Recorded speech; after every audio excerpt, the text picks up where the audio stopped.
गरिमा दसौनी, क्यों नहीं आप लोग मानती हैं, कांग्रेस क्यों नहीं मानती है? अगर हम वेट करेंगे सेंसस के लिए तो ये और डिले होगा, तो इसी के लिए अभी करने के लिए पुराने सेंसस पे 2011 के सेंसस पे इसको आगे क्यों नहीं बढ़ाया जाए? नगमा जी, भाजपा के द्वारा जो कहा जा रहा है और राजनीतिक विश्लेषक गार्गी जी के द्वारा जो मैं समझ पाई वो ये कि भाजपा आतुर है महिला आरक्षण देने के लिए, बहुत ज्यादा महिला हितैषी है भाजपा और वो आतुर हो रही है। Then why these conditions? आप परिसीमन भी छोड़ दीजिए, आप जनगणना भी छोड़ दीजिए, आप तुरंत क्यों नहीं लागू करते महिला आरक्षण? अगर आप इतना उछल उछल के आपके मन में इतना उद्गार आ रहे हैं महिलाओं के अचानक से आप लोग, मुझे तो इन महिलाओं का समझ में नहीं आ रहा है, ये राष्ट्र विरोध कर रही हैं, ये राष्ट्र हित नहीं कर रही हैं। जो आपके स्क्रीन पे महिलाएं सड़कों पर उतरी हैं, मैं समझाती हूँ कैसे। अगर मेरी पार्टी कोई राष्ट्र विरोधी फैसला लेती है और मैं उस पार्टी का साथ देती हूँ तो मैं भी राष्ट्र विरोधी हूँ। पहली बार ऐसा प्रधानमंत्री हमने देखा कि राष्ट्र के नाम संबोधन में विपक्ष को कोसने के लिए आप आ रहे हैं। आज तक जितने प्रधानमंत्री हुए वो राष्ट्र के नाम संबोधन जैसे प्लेटफॉर्म, जैसे गरिमामयी प्लेटफॉर्म को हमेशा या तो किसी बड़ी घोषणा के लिए आपातकालीन स्थिति में राष्ट्र के नाम संबोधन कर रहे हैं। यहाँ 29 मिनट में 58 बार कांग्रेस का नाम लेकर उसको पानी। तो आपने जो बात उठाई है कि पब्लिक ब्रॉडकास्टर को इस्तेमाल किया प्रधानमंत्री ने विपक्ष को बुरा भला कहने के लिए, अनिला सिंह, क्या ये सही था? एक मिनट, अनिला जी का जवाब ले लूं इस पर, वो बीजेपी प्रवक्ता है। कल जो सवाल उठा रही गरिमा कि पब्लिक ब्रॉडकास्टर को राष्ट्र के नाम संदेश, क्या ये होना चाहिए था? मेरी सभी को राम राम। और बिल्कुल होना चाहिए था, इस सारी दुनिया को पता चलना चाहिए था। भारत की जो राष्ट्र की जो मत शक्ति है उसको तो पता चला ही, पूरे विश्व में पता चलना चाहिए कि किस प्रकार का विपक्ष भारतवर्ष में बैठा हुआ है। उसके लिए क्या पब्लिक ब्रॉडकास्टिंग को इस्तेमाल करना चाहिए? राष्ट्र का नाम संदेश जो होता है क्यों नहीं होना चाहिए? आपको लगता है कि जो विमेन एम्पावरमेंट है वो नेशनल इशू नहीं है? पर आप वो ऑपोजिशन पर हमला करने के लिए इस्तेमाल कर रहे हैं। आप एक बार मुझसे क्वेश्चन पूछ लीजिए। हाँ, मैं कह रही हूँ कि आपने या प्रधानमंत्री ने उसको ऑपोजिशन पर हमला बोलने के लिए इस्तेमाल किया। सवाल ये उठा रही है गरिमा। मुझे मालूम है गरिमा जी या कोई और विपक्षी दल की जो प्रवक्ता है, नेता है, क्या बोल रहे हैं, मुझे अच्छी तरीके से उसी का उत्तर मैं दे रही हूँ। आशा करूंगी कि आप 10-20 सेकंड जो भी मुझे दे रही है उसमें आप इंटरप्ट नहीं करेंगी। मैं केवल यही कहना चाह रही हूँ कि विमेन एम्पावरमेंट का, ये महिला से जुड़ा हुआ कोई भी विषय होता है वो राष्ट्र का विषय होता है, कोई पार्टी विशेष, व्यक्ति विशेष का नहीं होता है। और बिल्कुल ठीक किया नरेंद्र मोदी जी ने ये बताकर कि किस प्रकार का विपक्ष हमारे राष्ट्र में बैठा हुआ है जो महिला विरोधी है। वो बिल्कुल नहीं चाहते हैं एम्पावरमेंट। ये वही लोग हैं ना, आपने देखा होगा शाहबानो से शाहबानो तक का हो गया, इन लोगों ने इंस्टेंट ट्रिपल तलाक को क्रिमिनलाइज नहीं होने दिया था। आज जब विमेन एम्पावरमेंट जल्दी होना चाहिए तो आपने देखा पार्लियामेंट का या विधानसभा के जो दरवाजे हैं वो मुंह पे बंद कर दिए गए। भाई हम लोग क्या चाह रहे थे? तो माफ कीजिएगा, मैं आपको अब टोकूंगी इसलिए क्योंकि 10-20 सेकंड तो हो गए, लेकिन दूसरा सवाल आप ही से। गरिमा जी ने यह भी कहा कि अगर आप लोग इतने आतुर हैं, यानी बीजेपी इतनी आतुर है महिला आरक्षण के लिए, तो डिलिमिटेशन से जोड़ना क्यों? कर दीजिए सीधे महिला आरक्षण। ये तो तभी बोल देते ना 2023 में। क्या जानकारी नहीं है या तो पूरी तरीके से? एक होता है पैर पे कुल्हाड़ी मारना और एक होता है कुल्हाड़ी पर पैर मार देना। इन लोगों ने कुल्हाड़ी पर पैर मार दिया है। ठीक है, ये क्लॉज 334A के तहत जो है सेंसस और डिलिमिटेशन और ये विमेन जो रिजर्वेशन है ये जुड़ा हुआ है आपस में। यहाँ पर यही बात कहेगी कि अगर हम 50% एनहांसमेंट सीट्स का एक फॉर्मूला लेकर आते हैं तो जो सेंसस पॉपुलेशन से जुड़ा हुआ है, पॉपुलेशन से जो डिलिमिटेशन जुड़ा हुआ है और डिलिमिटेशन के बाद जो सीट्स अलॉटमेंट होगा तो दक्षिण के राज्यों को पॉपुलेशन पेनल्टी लगेगी। तो अच्छा ये रहेगा कि हम महिलाओं को भी जल्दी दे देते हैं आरक्षण और कोई भी राज्य जो है वो पैरिटी से परा नहीं रह पाएगा। तो गरिमा, ठीक है, तो गरिमा जी गरिमा जी एक मिनट अनिला जी, गरिमा जी आप बताइए कि 2023 में फिर आप लोगों ने इस पर जब दस्तखत किया था तो आपको पता था ना कि डिलिमिटेशन से जुड़ा है, तो फिर अब क्यों शोर हो रहा है?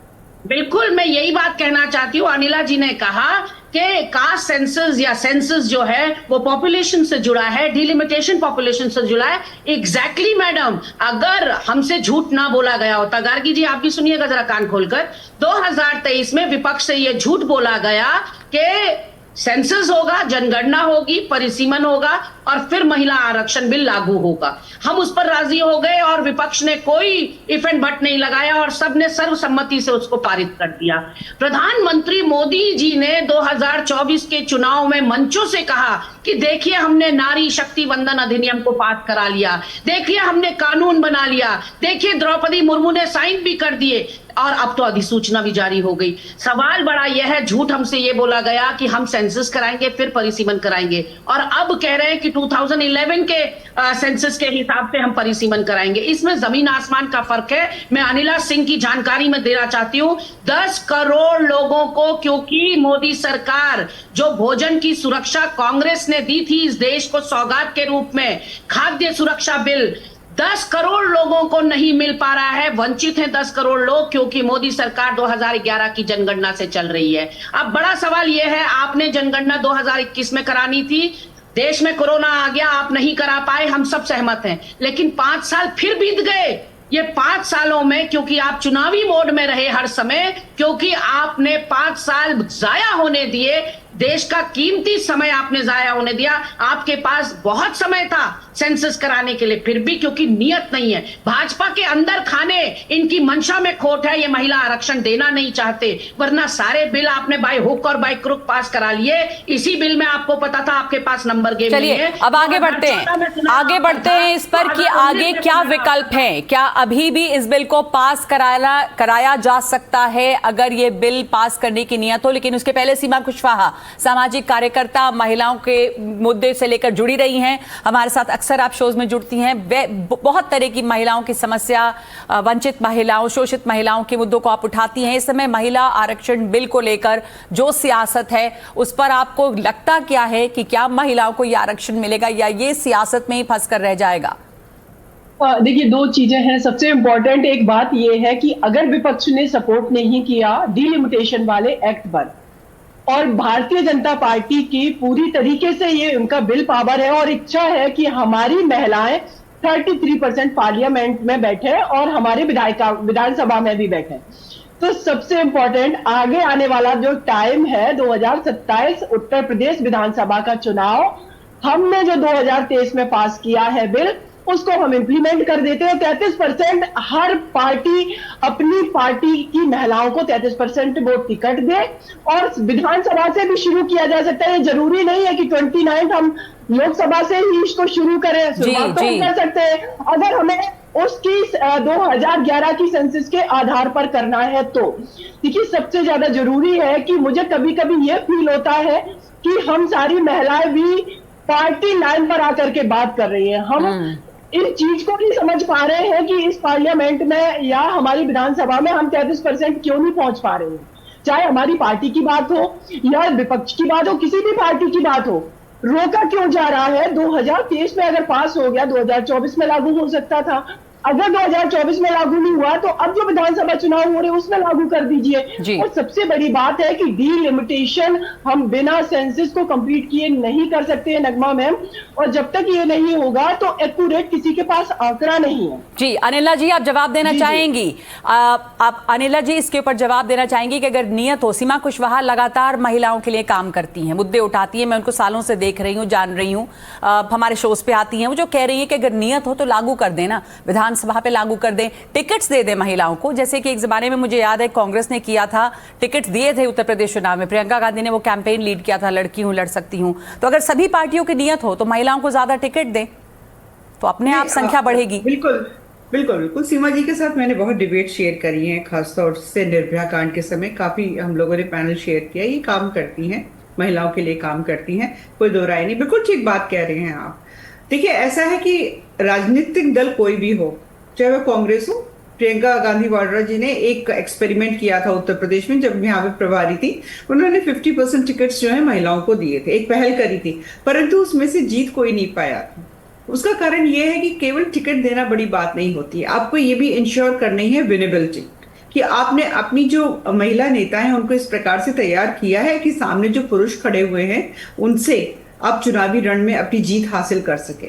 तो बड़ी बात ये भी है कि आप महिलाओं को टिकट भी दीजिए और विनेबिलिटी भी इंश्योर करिए। उनको किस प्रकार से चुनाव लड़ना है उसको भी तो आप पुख्ता करिए कि हमने इतने टिकट दे दिए, हमने इतने टिकट दे दिए, इससे काम नहीं चलता है। और मैं फिर एक बात यहाँ विधानसभाओं से शुरुआत करी जाए, विधानसभाओं से शुरुआत की जाए, वो कह रही थी सीमा। मैं इसका जवाब दूं? बिल्कुल, मैं तो कहती हूँ, मैं इसको क्यों नकारूंगी भाई? मैं भी एक महिला हूँ। और फिर वो भी वो कह रही है ना कि आप सेंसस से तो जुड़ा है ही, आप सेंसस कराएं, सेंसस क्यों नहीं किया? ये नगमा जी, गार्गी के पास जाऊंगी। गार्गी नंदी रॉय इसमें कुछ कहना चाह रही थी। सेंसस से जुड़ा है मामला परिसीमन का, सेंसस होगा तो परिसीमन होगा, वरना वो सही नहीं होगा। तो 2011 के सेंसस को लेकर कैसे डिलिमिटेशन हो सकता है? और सेंसस कराने का वक्त बहुत था, क्यों नहीं कराया गया सेंसस? ठीक है, क्योंकि अच्छा पहली बात तो ये जो डिलिमिटेशन पे एक फ्रीज था, सबको पता है कि ये जो फ्रीज था इसीलिए हो नहीं पाया। 1971 के जो सेंसस हुआ था उसके ऊपर से 1977 से ये 543 सीट्स है और हमारे कॉन्स्टिट्यूशन का मैंडेट है कि हर सेंसस के बाद रीएलोकेशन हो और 1951 टू 77 के बीच हुआ है। क्या सबको पता है कि जब पहले जो डिलिमिटेशन होता था तब सभी उत्तर के और दक्षिण के दोनों राज्यों के सीट्स घटे थे, क्योंकि पूर्व और पश्चिम और यूटी के सीट्स आ रहे थे। तो इसके वजह से जो सीट्स घटे, आपको पता है नॉर्दर्न जो स्टेट्स है उत्तर के राज्यों को 3.1 परसेंटेज पॉइंट घटा और दक्षिण का 1.2। तो अगर उस हिसाब से देखा जाए, अगर सदर्न स्टेट्स बोल रहे हैं तो उत्तर के स्टेट्स अंडर रिप्रेजेंटेड रहे। और अभी भी अगर पॉपुलेशन के हिसाब से डिलिमिटेशन होता तो तमिलनाडु का सीट्स घटता, अभी तो बढ़ा रहे थे। ये जो स्पेशल पॉलिसी लाया 50% वो ठीक है।